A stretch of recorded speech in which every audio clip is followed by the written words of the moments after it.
Good morning, Scotland. Good morning, social media land. I hope you are well. It is Thursday, the 19th of June, 2025. We have walked with revolutionaries these past few days, not to romanticise the past, but to remind ourselves what real power looks like. Gramsci, Fanon, Sharp, the Irish Dáil, the men of Arbroath, each of them showed us that sovereignty doesn't begin with permission. It begins with belief and it ends with action. If they walked amongst us today, they wouldn't be obsessing over internal party politics. They wouldn't be taking sides in social media spats between indie supporters. They wouldn't be waiting on manifestos or permission slips or polling leads. They'd be building, organising, leading. So let's be blunt. Scotland doesn't lack the tools, but it does lack coordination. It lacks a bit of nerve, and it lacks the unity and urgency that movements need to win. Because right now, too many of us are still acting like supporters of parties and not defenders of a nation. Politics is a tool, and that's all it is. A hammer doesn't care who swings it. A flag doesn't care who raises it. What matters is the cause. What matters is the people. What matters is the country we're trying to build. If your loyalty to a party is stronger than your loyalty to the cause, ask yourself who that really serves. If your instinct is to attack someone for voting tactically or supporting a different route to independence, ask yourself whose strategy that really helps, because it isn't Scotland's. 2026 is coming, and the world won't be asking which party won. They'll be asking whether Scotland stood up, whether we spoke with one voice, whether we made our claim with the clarity, force and unity of a nation that has had enough of being told to wait. This is our moment not to bicker, but to build. Let's make sure that when history looks back, it sees a people who knew what had to be done, and they did it together. The prize is a parliament that doesn't just operate in Scotland, but speaks for Scotland. That means locking in a pro-independence, pro-Scottish majority, not just across in government, but across the chamber. A parliament where Holyrood becomes the instrument of national self-determination, not just another devolved legislator, quietly managing decline. The strategy is clear.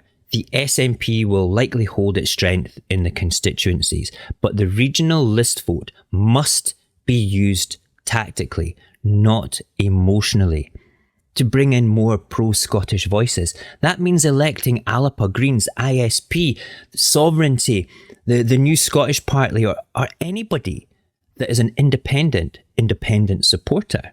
We don't need uniformity. We need purpose. Debate inside the chamber is democracy. That's natural. But what unites them outside must be the cause. A pro-Scottish government and a pro-Scottish opposition can clash over policy inside Holyrood, yet march arm in arm outside it for Scotland's freedom. If they don't, they're not building a better alternative. They're just cosplaying Westminster. We are not here to make kings. We're here to build a country. Electing a pro-Scottish parliament is the beginning and not the end.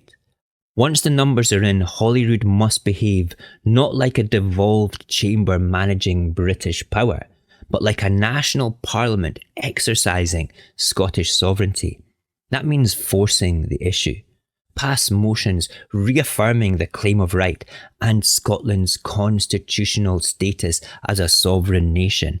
Challenge Westminster's right to veto Scottish legislation. Push for a national commission to begin preparing for full independence. Use every available lever to create a political and constitutional crisis that exposes the reality Scotland wants out. The Irish Dáil of 1919 didn't wait for London's approval. It gathered its mandate and began to build the foundations of a state. That didn't require a referendum. It required courage, coordination, and legitimacy in the eyes of the people. Holyrood must do the same, with unity in Parliament and mobilisation on the streets. We push the crisis that Westminster fears, one that it can no longer delay or deny. The world doesn't rally behind caution, it rallies behind courage. That's why the independence movement must amplify the work already being done internationally. Liberation Scotland and Mike Fenwick's Declaration of a Sovereign Scot have placed Scotland's case before the United Nations.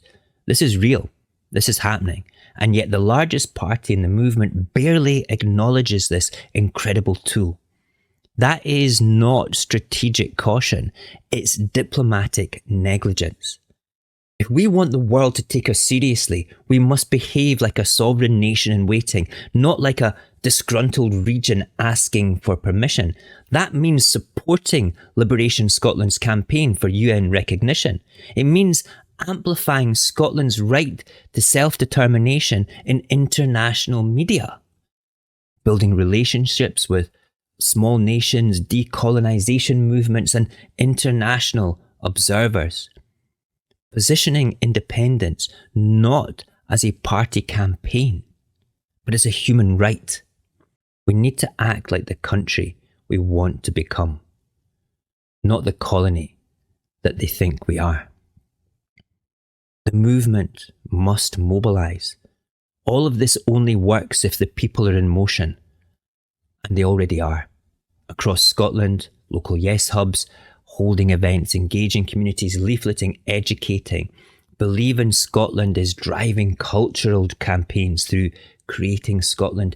Business for Scotland shaping the economic conversation with credibility and data. The SSRG looking at it from a sovereignty point of view, all under one banner, fills the streets with thousands of voices. And like we said, Liberation Scotland and Mike Fenwick, taking Scotland to the global institutions. And then tiny wee groups like Saorsa, our digital guerrillas, pushing the message quietly, relentlessly, and everywhere across the digital airways. This isn't a waiting game anymore. This is a fight. You need to attend rallies, share videos, educate neighbours, print flyers, challenge propaganda, fight misinformation, support pro-Scottish candidates, show up online, on the street, in the hearts of your communities, because this movement does not need approval, it needs momentum. We've already been handed the baton by revolutionaries who came before us. Now we run with that baton. We win the race.